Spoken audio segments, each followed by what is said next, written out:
Okay, Marcus, the big talking point of the draft. What was your reaction to A, how should Sanders continue to fall through round five? And then B, when he was the second quarterback drafted to the Cleveland Browns?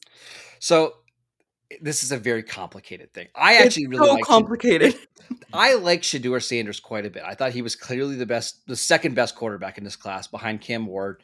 And I think a team drafting, late round one, early round two should have taken Sanders to be the franchise quarterback. I think once we got past round two, it became less about talent and more about the fit inside these locker rooms. Right. I think there was a point where these teams felt like we like Shador Sanders' talent, but not so much to override all of the other, let's just say, nonsense that goes around, whether it's his dad talking to the media or maybe it's the way he handles himself. We've gotten several reports about how Shador Sanders handled some of the combine interviews. So I think his talent dictates that he should have been a top 50 pick. But I think the NFL decision maker said, hey, we're just not dealing with this. It's not worth, if he's going to be a middling starting quarterback or a low end starting quarterback, it's not worth the hassle here. And I actually think it's a smart move by the Browns to take him. I know everybody's clowning them for drafting Dylan Gabriel first and then Shedeur in the fifth round. But when you're a team like the Browns and you don't have an established starter, you might as well throw as many darts as possible trying to find that next quarterback. And I actually think this is a good thing for Shedeur. Now he has Mm, there's no path to messing up, right? If he's got to go out there and be almost perfect, he's got to make sure he's ready to go for every practice. He doesn't miss a meeting. He knows his assignments because when you're a fifth round pick, you can get cut at any time and nobody's going to yeah. lose any sleep over it. So in the long run, I do think this is good for Shador. Was this a situation that you think ownership stepped in and said he's still there?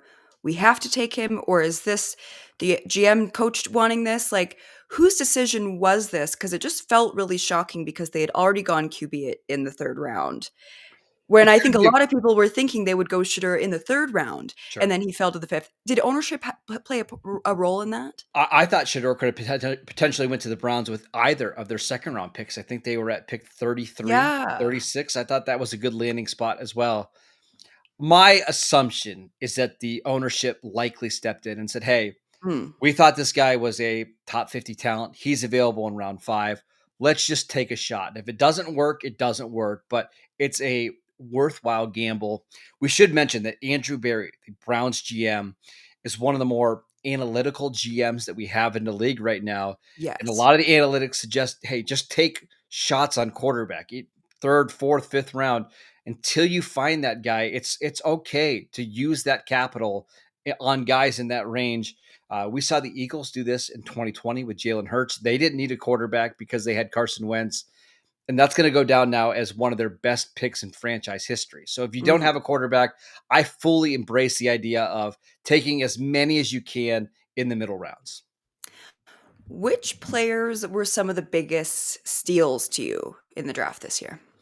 Luther Burden III, a receiver from Missouri who went to the Bears, I Okay. believe at pick 39. Going into the college football season, he was the consensus number one receiver in the class. He had 1,200 yards during his sophomore season in the SEC. He's only one of six players to ever do that, and that includes names like, I don't know, Jamar Chase, Malik Neighbors, Alshon Jeffrey. Pretty good list Pretty of good. players. Now he gets to go play in a Ben Johnson offense where Yes. Ben Johnson's going to do everything in his power to get him touches, play him in the slot. I won't be surprised if Luther Burden is the most productive receiver from this class. I think if the Cowboys would have selected him at pick 12, I would have loved that pick. I would have been Okay. screaming from my house. The fact that the Bears got him at pick 39 is an absolute steal.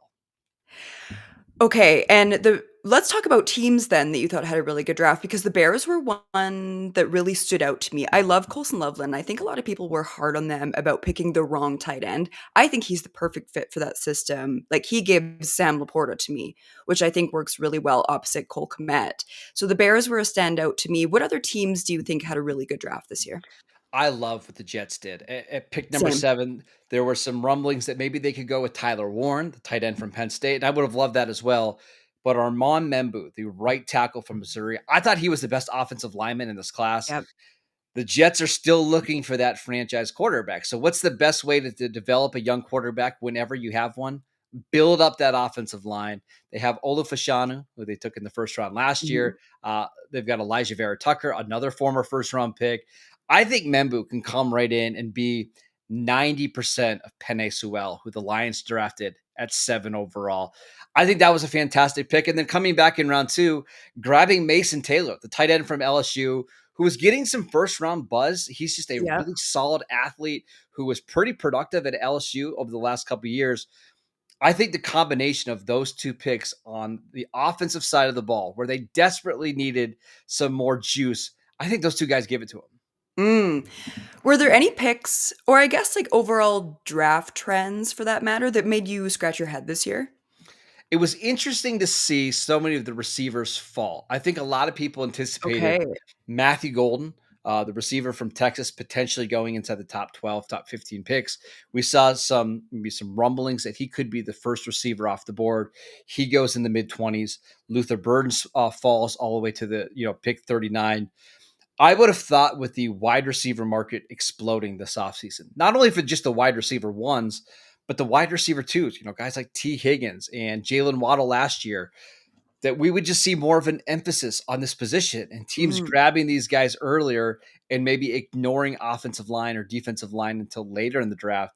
I thought it was really interesting to see a lot of these receivers fall. I just think that tells us how much the NFL hated this wide receiver class. They sure did.